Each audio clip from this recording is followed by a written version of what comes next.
बिस्मिल्लाहिर्रहमानिर्रहीम। अस्सलाम वालेकुम अज़ीज़ तालिबात। मैं आपकी उस्ताद रज़िया कुलसूम बात कर रही हूँ आपसे। और हमने अपने पहले लेक्चर में जो है वो अल्लामा इक़बाल की नज़्म पैगाम उसके पहले 5 अशार की तशरीह जो है वो समझने की कोशिश की थी। उन अशार को समझने की कोशिश की थी कि क्या इक़बाल जो है वो पैगाम देना चाहते हैं। एक थोड़ा सा रिव्यू फिर देती चलूँ आपको कि पूरी नज़्म जो है वो असल में शायर और शमा के दरमियान बातचीत है। शायर ने शमा से सवाल किया जिसके जवाब में पहला बंद जो है वो सवाल की सूरत में है और बाकी के सारे बंद जो हैं वो 10 के 10 बंद जो हैं वो शमा के जवाब की सूरत में हैं। अब जो आपके सिलेबस में शामिल है वो 9वां बंद शामिल है, जिसमें एक किसान, एक दहकान को, एक मुसलमान को, एक नौजवान को और मर्द मोमिन को मुखातिब करते हुए शमा ने इस्ताराती अंदाज में उसको उसके असलाफ के कारनामे बताए और मुसलमानों के ज़वाल के असबाब बयान किए हैं कि मुसलमान ज़वाल का शिकार क्यों हो रहे हैं, अपनी ज़ात की हकीकत को वो नहीं पहचान रहे। अगर वो अपनी ज़ात की हकीकत को पहचान जाते, कौन? मुसलमान, तो यूं ज़वाल का शिकार ना होते। इस पूरी नज़्म के अंदर यही पैगाम जो है वो दिया जा रहा है। पहले 5 हमने अशार जो हैं वो कर लिए थे। आज हम करेंगे छठा शेर। शोला बनकर फूंक दे खाशा के गैर अल्लाह को, खौफे बातिल क्या है कि है गारते गर बातिल बेतूल। शोला आग से निकलने वाली एक चिंगारी को कहते हैं। खाशाक खुश्क घास फूस जो होती है उसको कहते हैं। बातिल झूठ को कहते हैं। गारत गर क्या है? तबाह करने वाला।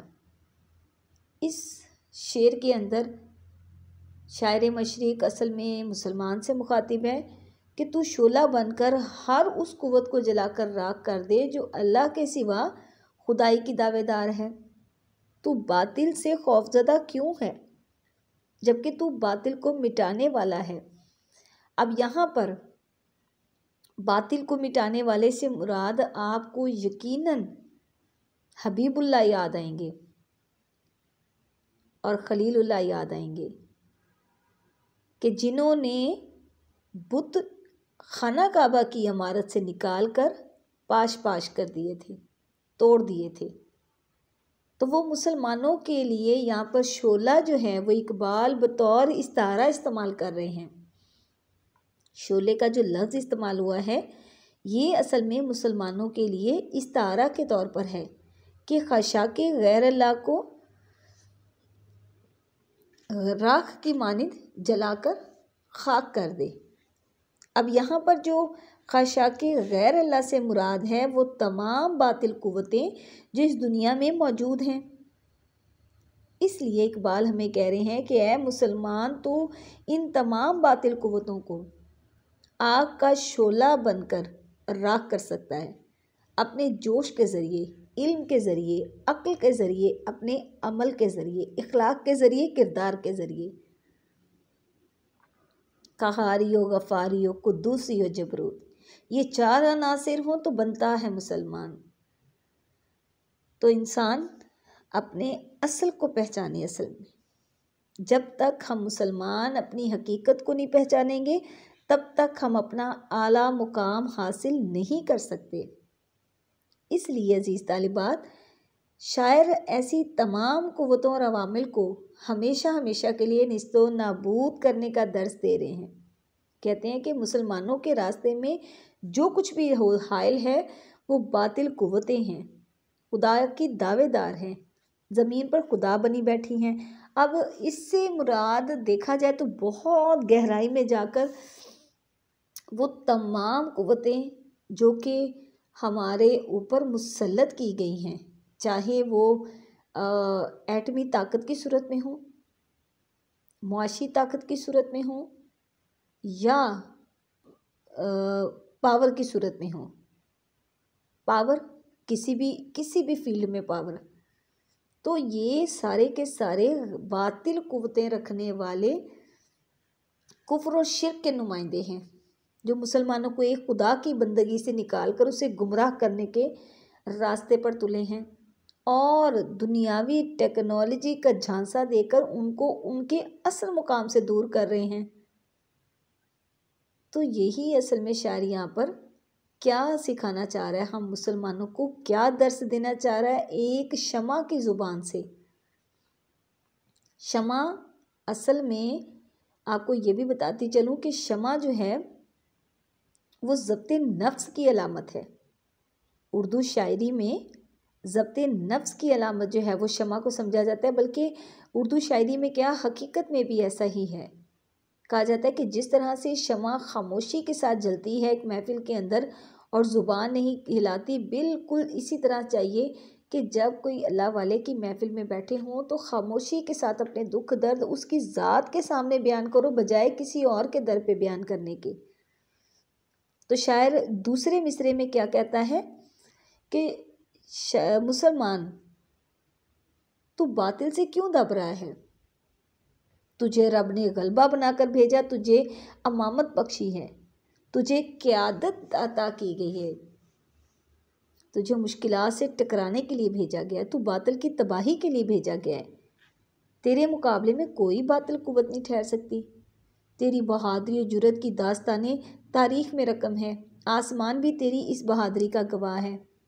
बातिल से दबने वाले ए आसमान नहीं हम, 100 बार कर चुका है तो इम्तिहान हमारा। तो बिल्कुल यही कुछ जो है वो मुसलमानों के साथ अब भी हो रहा है।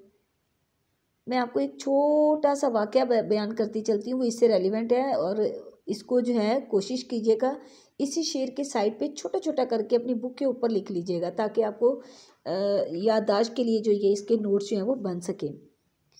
जब नबी करीम सल्लल्लाहु अलैहि वसल्लम फ़तह मक्का के मौका पर मक्का में दाखिल हुए तो इस वक्त भी बातिल को शिकस्त हुई थी। उस वक्त बातिल के मुकद्दर में हमेशा के लिए रुसवाई जो है वो कुरानी हुक्म के मुताबिक यूं तहरीर कर दी गई थी। तर्जमा, हक आ गया और बातिल मिट गया, बेशक बातिल मिटने ही वाला है। तो ये आपने कुरान पाक की आयत का तर्जमा ये ज़रूर अपने कोटेशन के तौर पर शामिल करना है, ठीक है। यानी कि असल में हम मुख्तसरन अगर इसको देखा जाए तो मुसलमानों को गैरत दिलाने की कोशिश कर रहे हैं इकबाल इस शेर में कि शोले के आगे तिनकों की कोई हैसियत नहीं, तेरे अंदर जो अल्लाह पाक ने जोश भरा है, दरियाओं के दिल जिससे दहल जाए वो तूफ़ान। तो ये एक मुसलमान की निशानी है।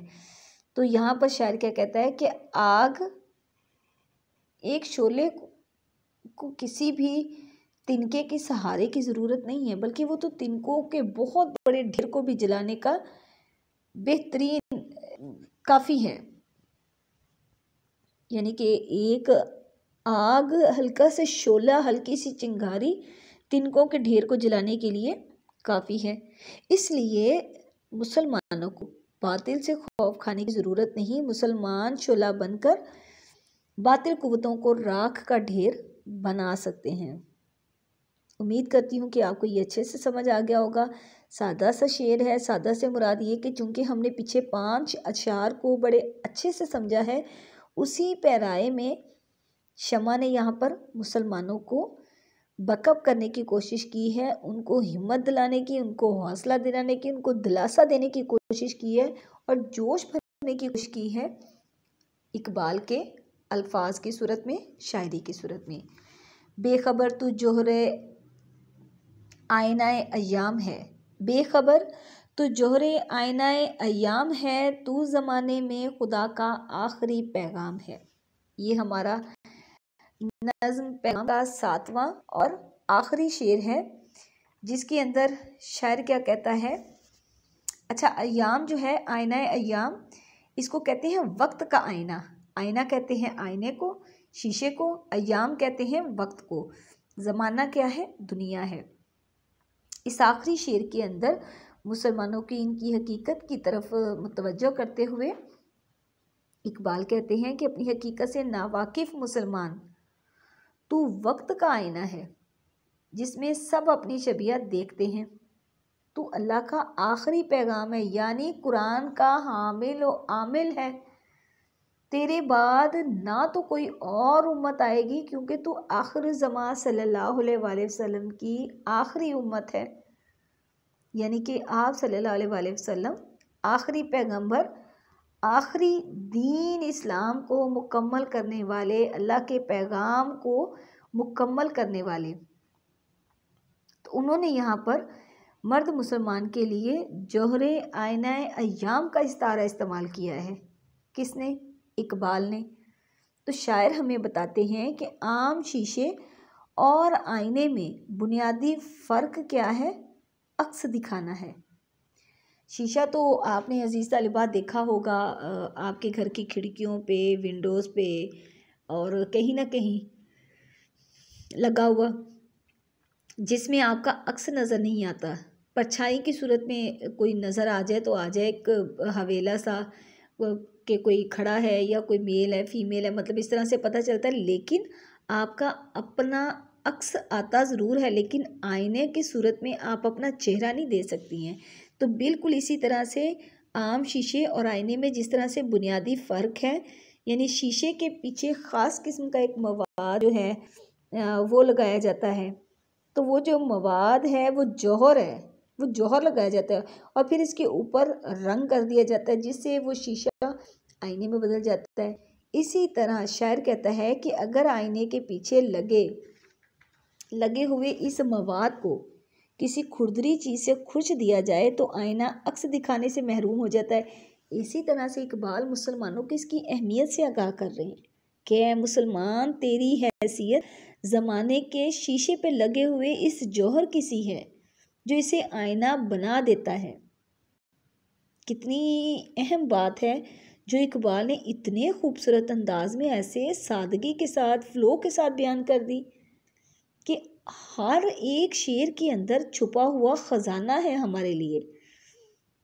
गौर किया करें, गौर से समझा करें, ताकि आपको अच्छे तरीके से देखें। अजीज़ तालिबात, शायरी कोई मुश्किल चीज़ नहीं है, बात सारी ये है कि आप उसको कितने अच्छे तरीके से समझती हैं, करती हैं। तो इस पूरी नज़म के अंदर मुसलमानों को मुखातिब करके उसकी हैसियत जो है वो बताने की कोशिश की गई है और उसके ज़वाल के असबाब का आईना मुसलमानों के सामने रख दिया गया है।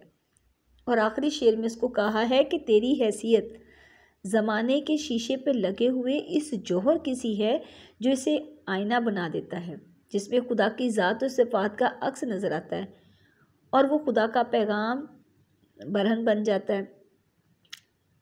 तू राज़े कुन फ़क़ा है, अपनी आँखों पर अयां हो जा। तू राज़े कुन फ़क़ा है, अपनी आँखों पर अयां हो जा। खुदी का राज़दां हो जा, खुदा का तर्जमा हो जा। उम्मीद करती हूँ कि आपको ये आखिरी शेर भी बड़े अच्छे तरीके से समझ आ गया होगा, यानी कि मुसलमानों को वो बेहतरीन उम्मत बनाना चाहते हैं। बल्कि आप इसमें सूरह आले इमरान की 110 आयत है, उसका जो है वो तर्जमा इसके अंदर जो है वो लिख दीजिएगा रेफरेंस के तौर पर। उम्मत मुस्लिमा की ज़िम्मेदारियों का तयन जो है वो उसके अंदर बड़े खूबसूरत अंदाज में अल्लाह पाक ने बयान किया है और उसमें है, तुम वो बेहतरीन उम्मत हो जो लोगों के लिए निकाली गई है। तुम वो बेहतरीन उम्मत हो जो लोगों के लिए निकाली गई है। तुम नेकी का हुक्म देते हो और बुराई से रोकते हो और अल्लाह पर ईमान रखते हो। ये सूरह आले इमरान की आयत नंबर 110 है। इसका आप अरबी अगर लिखना चाहती हैं, याद करना चाहती हैं, तो आप सूरह आले इमरान से इसकी अरबी अच्छे तरीके से ज़ेर ज़बर के साथ याद कर लीजिएगा। तो इसको जो है वो अपने तर्जमे के साथ इसमें शामिल करना है, जिससे आपकी तशरीह जो है वो बड़े अच्छे तरीके से हो जाएगी। तो मैं एक दफ़ा फिर थोड़ा सा इसका मफ़हूम आपको फिर बयान कर देती हूँ कि मुसलमानों को इनकी अहमियत बताने की कोशिश की गई है इस पूरी नज़्म के अंदर।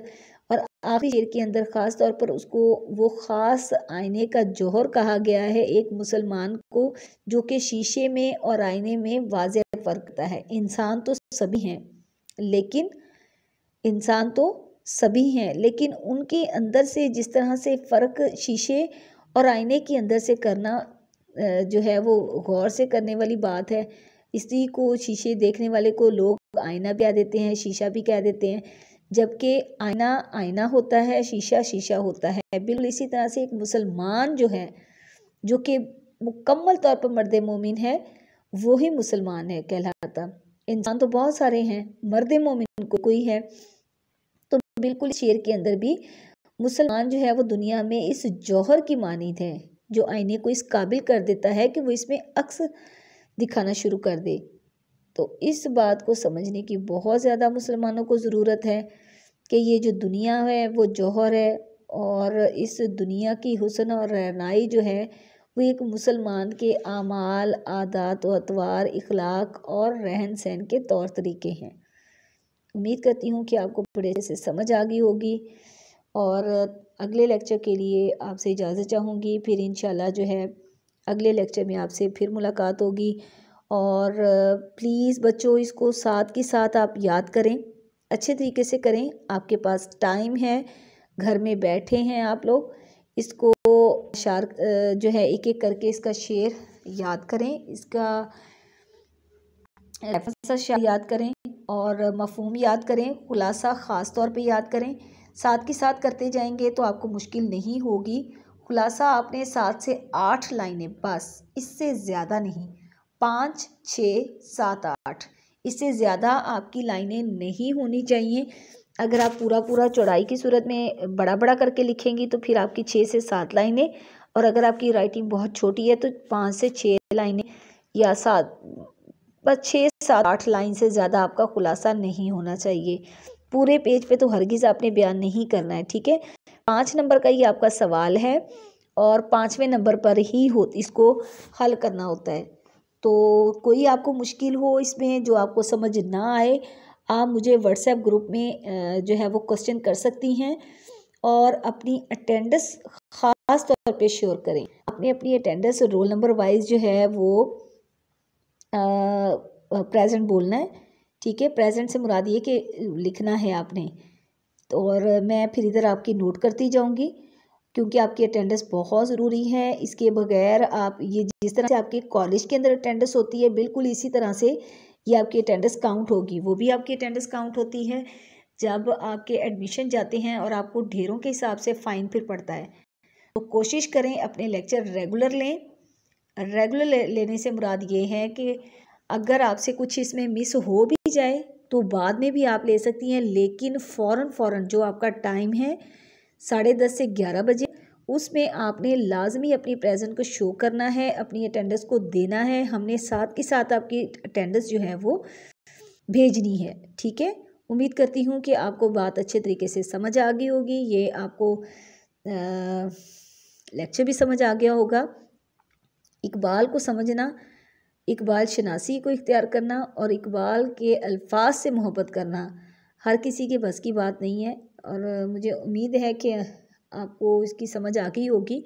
अच्छे तरीके से इसको समझें, पढ़ें।